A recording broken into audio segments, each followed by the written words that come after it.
luncheon, but what we really would should have like is the extra 2 minutes. It's done.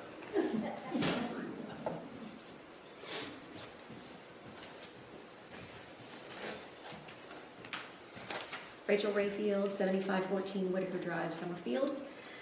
As a taxpayer and resident of Summerfield, I have some questions that I'd like answered regarding the January 14th Town Council meeting. Ma'am, would you hold up 1 second? Sure. I am so sorry. You're fine. Fast as 3 minutes I I mean, I talk kind of fast, but not that fast. Well, Closer to it. I may have to.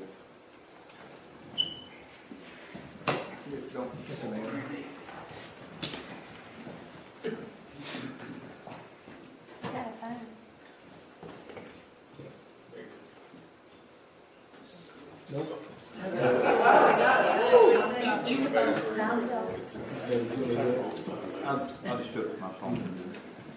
I can use my phone, Mr. Mayor, if you'd like. I got it. I'm good. Sorry, Ms. Rachel, begin again. Do I need to say my name and address again? We got that. Okay, good. Okay, regarding the January 14th council meeting, who gave the manager authorization to investigate the issues with the former staff? Why was the former staff never contacted regarding any of these allegations? Out of all of the possible contacts in the state, why was disgraced former state auditor Beth Wood chosen to do the investigation? How much did our town and our tax dollars go towards paying for this?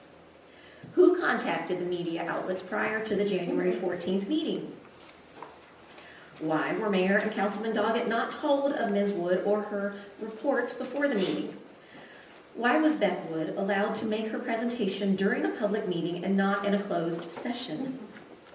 Regarding the February 4th special call meeting, is this investigation that was authorized then complete? When will us as the town hear of its findings? Our money paid for it, so we should know what the results are. And how much did all of this cost us? This money being spent is not the town council's money. It belongs to the citizens. Personally, I would like to stop spending money on attorney fees and frivolous investigations, but on items that would benefit our entire community. Thank you. Mr. Mayor, I think I may have it. Okay. Beth Kaplan.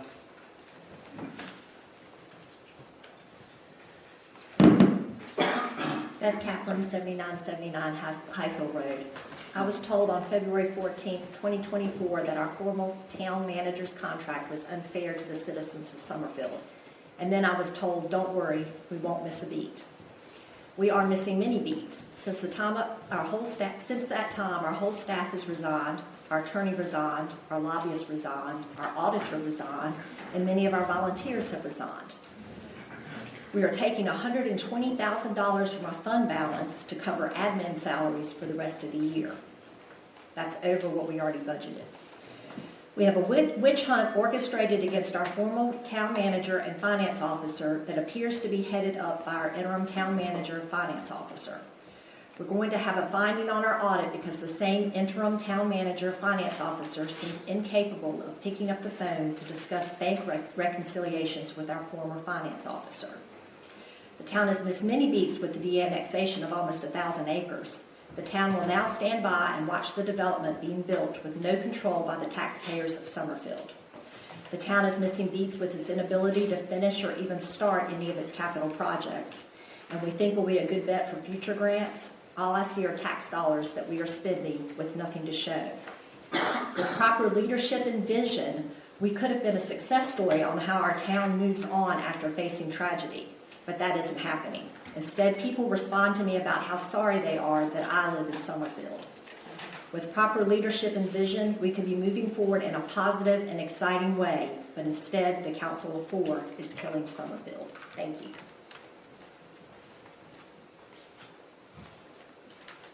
Leon Stokes.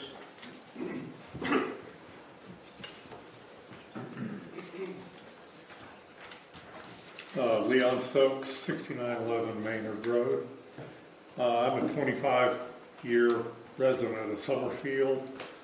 with 42 years in IT and software development. I'm here to address concerns about the recent preliminary audit of the town of Summerfield. According to firms like Robert Half, Indeed, and others, financial auditors require integrity, professionalism, attention to detail, and strong IT and math skills. During the council meeting on January 14, 2025, Beth Wood of GWI Tax and Accounting presented a preliminary report orally, followed by a written report on January 15th. And part of that oral presentation and in the written report, she claimed a June 10th, 2024 backup had 119,000 gigabytes less data than one from January 1st, 2024, calling file deletion the biggest issue. Anyone with basic IT knowledge would say 119 terabytes, not 119,000 gigabytes.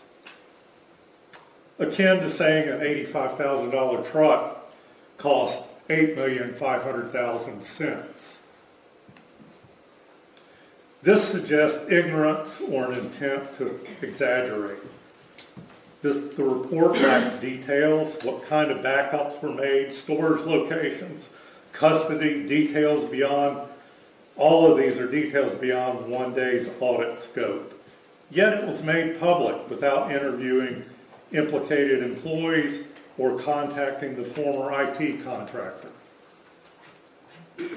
Despite Wood admitting more investigation is needed, so why not wait for a full inquiry? If auditors need integrity, attention to detail, and IT skills, this report falls short. I ask, why publicize a sloppy, detail-lacking preliminary report? Why imply wrongdoing without proof or interviews? Why not consult the IT contractor about alleged deletions?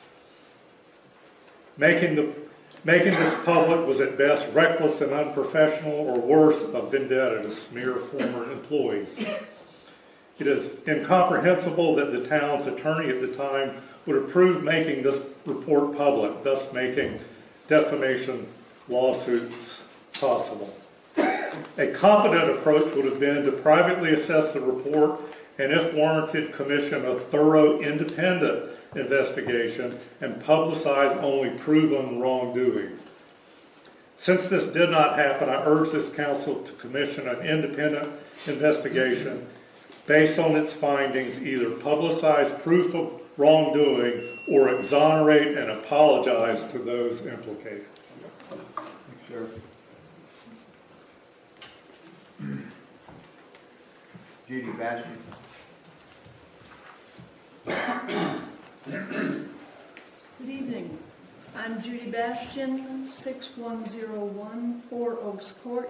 I've lived there since 2009. I am here because I care about Summerfield, and I was appalled to hear the specious allegations and behavior by certain members of the town council at the January town meeting.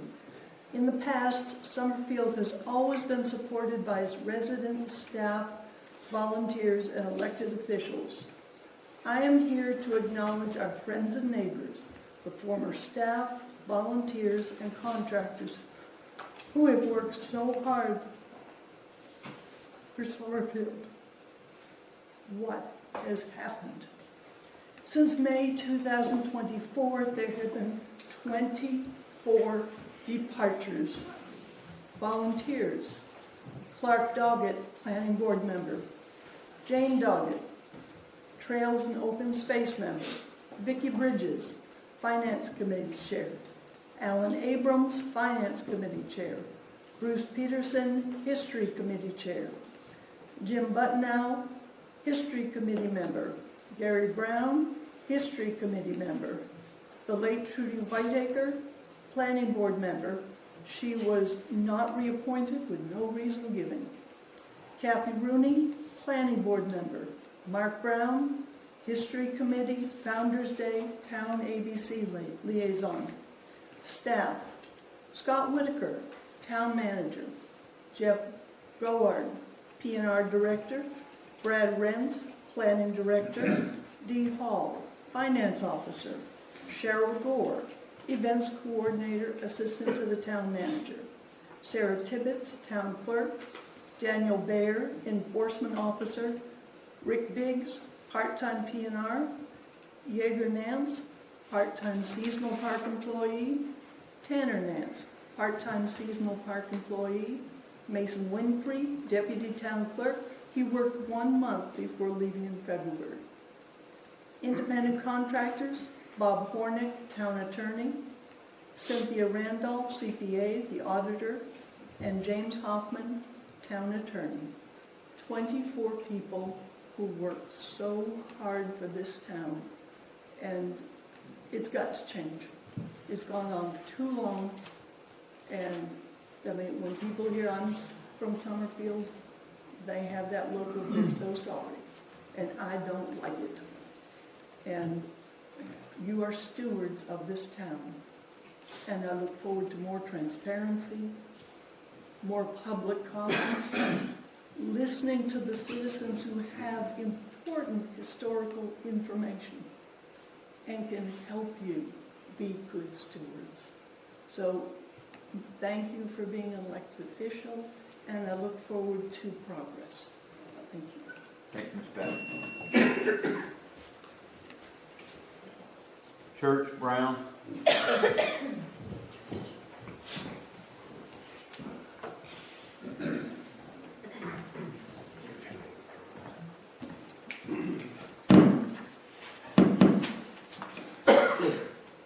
Church Brown, 6204 Morse Creek Drive. Summerfield Town Council's majority 4, Jonathan Hamilton, Linda Vaney, Janelle Robinson, and Heath Clay, are an embarrassment as they have prioritized personal vendetta over the town's well-being. Instead of governing responsibly, they have engaged in relentless character attacks on former town manager Scott Whitaker and finance officer Dee Hall. In February 24, the majority 4 decided not to renew Scott Whitaker's contract, despite Scott's 12 years of dedicated service to the town. Claiming they found a loophole in his contract, the majority 4 forced Whitaker to take legal action to negotiate a severance agreement. Only after months of wrangling and spending thousands of taxpayer dollars on attorneys was an agreement negotiated. The mistreatment of Whitaker triggered the resignation of all town staff. Rather than acknowledging the crisis and proving himself as a leader, Jonathan Hamilton issued a press release in which he arrogantly stated, and I quote, "I'm certain we won't skip a beat," end quote. During an August 23rd town council meeting, Hamilton also said, and I quote, "With the de-annexation, I feel as though that's more of a threat to be used as a bargaining tool. I don't know exactly how much fight he actually has. I am against David Couch," end quote. Thanks to the majority 4's underestimation of Couch, our town lost 1,000 acres, lost control over how this acreage will be developed, and will forfeit an estimated $550,000 in annual revenue when the villages of Summerfield Farms is fully built out. In January, the council paid Dana Luther $125 an hour and disgraced State Auditor Beth Wood an undisclosed sum to conduct a baseless investigation into Whitaker and Hall. This has set the stage for counter lawsuits, certain to cost Summerfield taxpayers more money. Let me offer a few examples of character defamation of Scott Whitaker and Dee Hall by the majority council of 4, Twig Rollins and Dana Luther. 1. Twig Rollins has claimed that Dee Hall failed to pre-audit contracts. His direct quote is, and I quote, "I haven't found a pre-audit stamp on any contract that I've come across yet from the old administration," end of quote. This is a criminal allegation, and unbelievably, Hall's public records request for copies of any contract she had not pre-audited remains unfulfilled by the town. 2. During Beth Wood's January presentation, Linda Vaney asked, and I quote, "How do we get our money back?" End of quote. This, of course, assumes guilt without any proof. 3. Janelle Robinson and Dana Luther have accused Whitaker and Hall of withholding passwords when they left. This is incorrect, as the town's IT company confirmed Whitaker and Hall appropriately turned over all passwords and Apple IDs. There are many more examples I could reference, but I only get 3 minutes. In summary, this council, driven by revenge, is recklessly wasting taxpayer money, smearing dedicated public servants at the likely cost of counter lawsuits against the town, and ultimately endangering Summerfield's charter. Our town deserves better.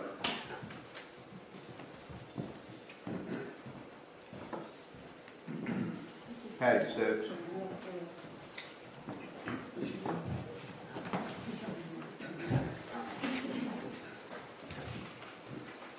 My name is Patty Stokes, and I live at 6911 Maynard Road here in Summerfield. The agenda for a special called meeting on February 4th included item 3A, reviewing investigative auditing proposals from GWI Accounting, where Beth Wood, former state auditor and friend of town manager Twig Rollins, is a partner. However, Mr. Hamilton immediately proposed tabling it, stating, "I don't see any reason to go there yet until we have complete and accurate data." When pressed, he reiterated the need for a full picture before moving forward. Well, shouldn't there have been a full picture of complete and accurate data before Beth Wood presented findings from then interim town manager, finance officer, and disgruntled former employee Dana Luther at the January 14th council meeting? Using inflammatory and legally risky terms like sabotage and data deletion. Meanwhile, one of you contacted the media in advance to make sure they were here to cover the spectacle and broadcast the accusations against former town manager Scott Whitaker and finance officer Dean Hall. What's especially ironic to me is that Beth Wood and Twig Rollins have some pretty dark shadows in their own closets. In 2023, Beth Wood resigned as state auditor after being convicted of using a state-issued vehicle for personal use, including multiple trips to spas, shopping centers, and salons. A year earlier, she ran not into, but over a parked vehicle after attending a holiday party. And then she left the scene. She was convicted of hit and run, leaving the scene, property damage, and an infraction for unsafe movement. Rollins' professional background is riddled with red flags. 5 jobs in the last 5 years, and at least a dozen in the last 20. Ranging from mattress salesman, insurance salesman, deputy sheriff, emergency services worker, and most recently code enforcement officer for about 1.5 years, county planner for 9 months, and finally manager of the tiny town of Magnolia, population 950, for just under 1.5 years. Notably, he did secure a 30% raise there within a year, and soon afterward began hunting for a new job. He just doesn't stay long. His financial history is equally concerning, with a string of judgments and liens for unpaid taxes, bad checks, debts to individuals, businesses, and the NC Department of Revenue, tax liens that were suddenly paid just days after he started working for the town of Summerfield. Despite this, Rollins' troubling professional financial records were apparently deemed by some council members to be acceptable, while efforts to publicly tarnish Whitaker and Hall's reputations ramped up.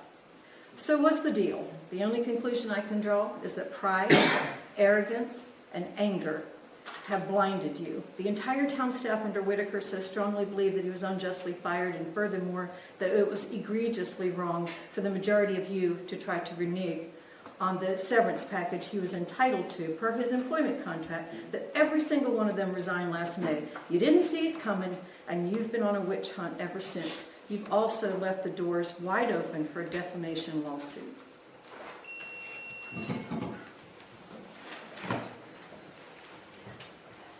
Pam Topernall.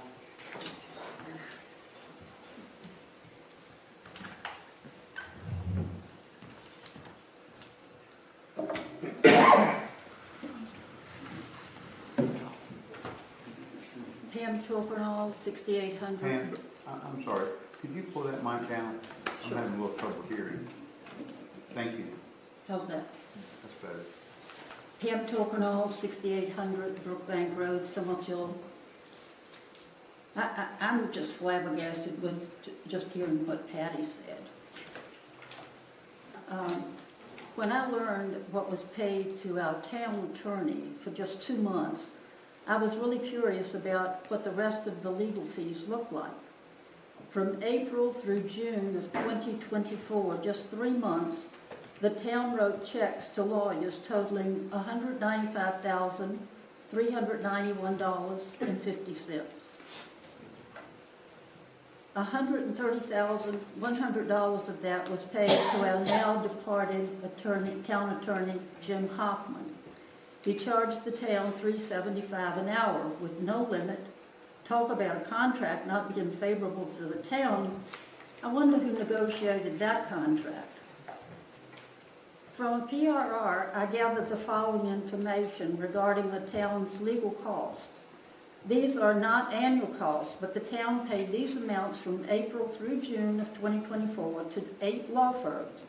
There's a ninth law firm, but I'll address the cost of that later. The town of Summerfield paid $195,391.50, as I've said. $130,100 to Jim Hoffman, town attorney. Ramseur Maltsby, $21,975. Maynard Nexon, $19,937.50. Nelson, Mullins, Briley, and Scarborough, $6,525. Elliott, Morgan, Parsonage, $5,000. Constangy, I believe is his name. Brooks, Smith, and Prophet, $4,520. And Wamblewan and Dixon, $750 for land planning related to the de-annexation. And finally, $6,584 was paid to Bob Cornick, our town attorney, until April. And number 9, Robinson, Bradshaw, and Hanson. They were hired for an evaluation of the legal rights in acquiring 1,000 acres that we lost during the de-annexation. To date, council has neither disclosed their costs at the time they were hired, nor have they reported on the cost to date. Is this inquiry ongoing? Have they finished? If so, what was the results? Or how much longer is it going to go on? How much more is it going to cost the town? It should be noted that Councilman John Doggett did vote against hiring this law firm. Why should anyone have to submit a PRR to find out how our money is being spent and for what? For fiscal year 2022 through 23, the proposed budget for contracted legal fees was $125,000. And that's all. Thank you.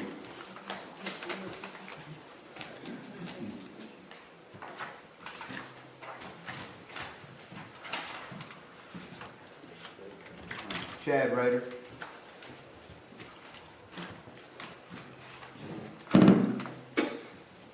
Hi, my name is Chad Rader, 5403 Centerfield Road, Summerfield. I came to the last town council meeting a couple months ago with a couple purposes. One was to share my appreciation of some of the progress that had been made at that time before we had a maintenance committee on the park. Specifically, it was about Summerfield Community Park behind us. And then also, of course, I was there wanting to get citizen involvement, and with whether it's the Open Trail or Open Spaces and Trails Committee was the request, or some other way, especially considering the amount of the deforestation that had happened across the street. And seeing all of that going on, wanted to intervene. Now, I will say, I'm very pleased that we haven't cut down a bunch more of the park since the last time we were here. But, you know, obviously there's no action yet on getting citizen involvement. And I was told that our town manager did not want citizen involvement for that because it would get in the way of work. I asked for anything beyond base condition, which means major changes like cutting down significant portions, not just doing things like repainting, something that needed maintenance. So my request back again is, please, it seemed to have a positive response last time, but again, no action. So I'd like to ask for that. Now, I would be remiss, having witnessed what I saw last town council. I was shocked as a citizen coming in. It was incensing to see everything that happened. So whether it was ramrodding through bigger government, commitment to taxes, town council members didn't know about all the maintenance department that was going to be brought in, felt like it was just bullied through, requests to have more time, but no, we got to do it now. We've already got people lined up to get hired. We got to go. We got to get a bigger, bring in everybody to create a more urban environment so we can have big, giant baseball tournaments here and more traffic and more people and spend more money. And that was disappointing. That was very disappointing to see the town council not take a step back and keep things. I thought I elected some of you for keeping things rural, and here we are, go, go, go. If it's about bigger government and more commitment to need to spend more tax money, why don't we do something like just be transparent and let us know? Now, the other part I was flabbergasted, and let us know that this is about not being a paper town. It's about making us look better. I'm running out of time, but I was flabbergasted. You've heard all the part around we got a convicted criminal coming and doing an audit of our town who's violated our ethics. And I mean, I remember all of that on the national and state news, and that's embarrassing. And then in summary, I mean, basically, I mean, you got the 1,000 acres is gone. So why don't we focus forward instead of backwards? Why are we going after blame? Why are we trying to blame shift? It's gone. Let's move forward. Let's look to the future. I need you guys. You're here to lead us. You're here to take us to saving our town. Okay? We've got the rest of the town to save, and the vultures are circling. They want to annex. They want to take it. So please do what you were elected to do and lead us forward, not backwards. Thank you. Mr. Reddick. Emily Reddick. Well, y'all, I am Emily Rader, and I live at 5403 Centerfield Road. I've been there since 2004. On January 14th, 2025, at the town meeting, Beth Wood advised the council, put your policy and procedures in place to protect the town against the kinds of things I'm reporting to you here tonight. Afterwards, in the same meeting, Mr. Rollins and Mr. Coon stood before you and sold you a new in-house maintenance department.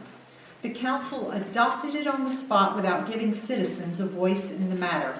What's more is the town manager and council ignored Beth Wood's advice about creating and implementing sound policies and procedures.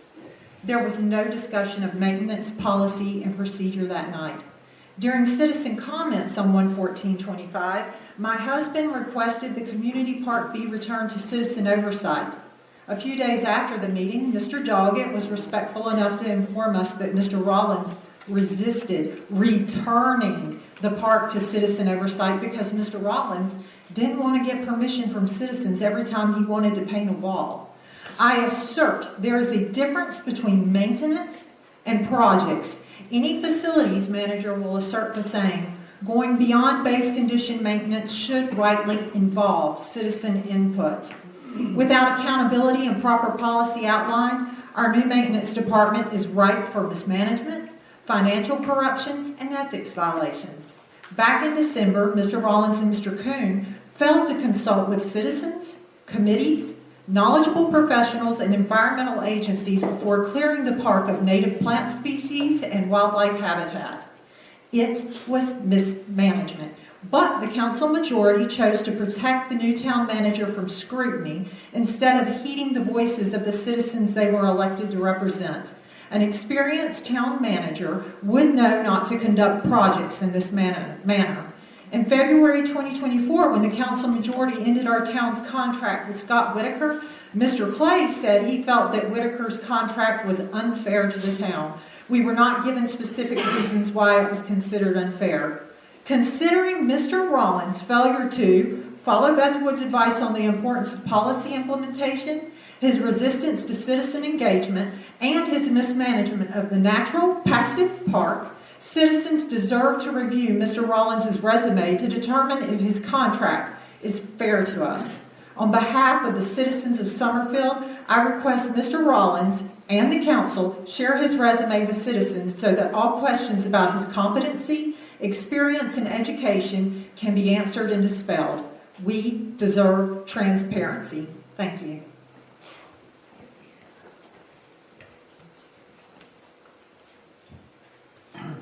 Lexi Klein.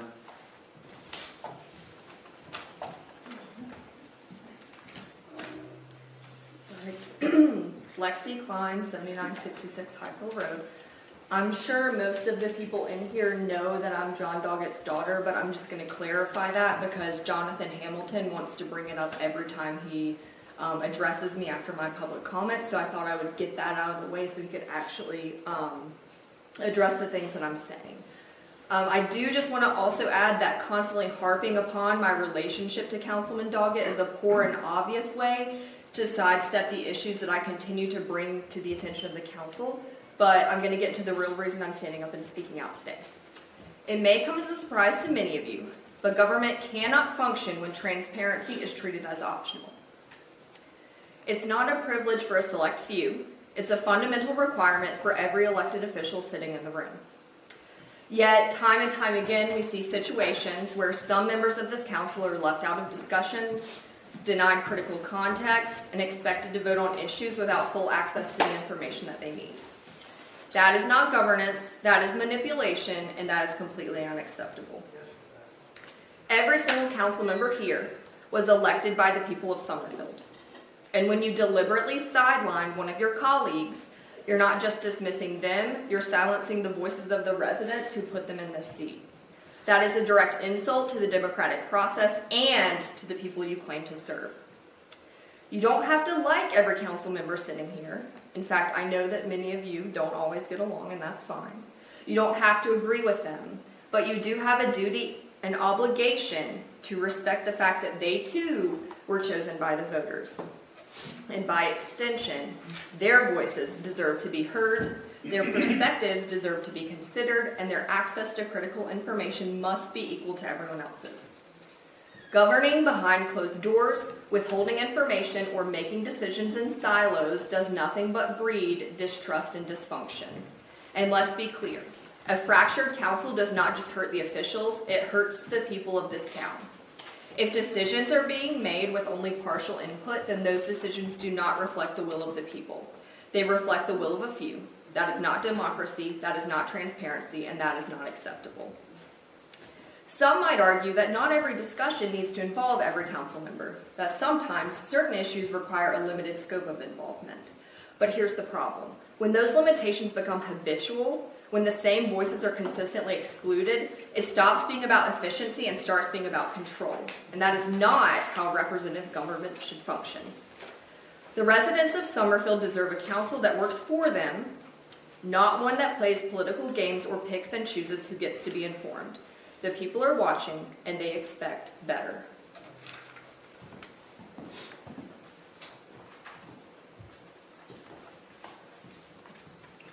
Teresa Perryman.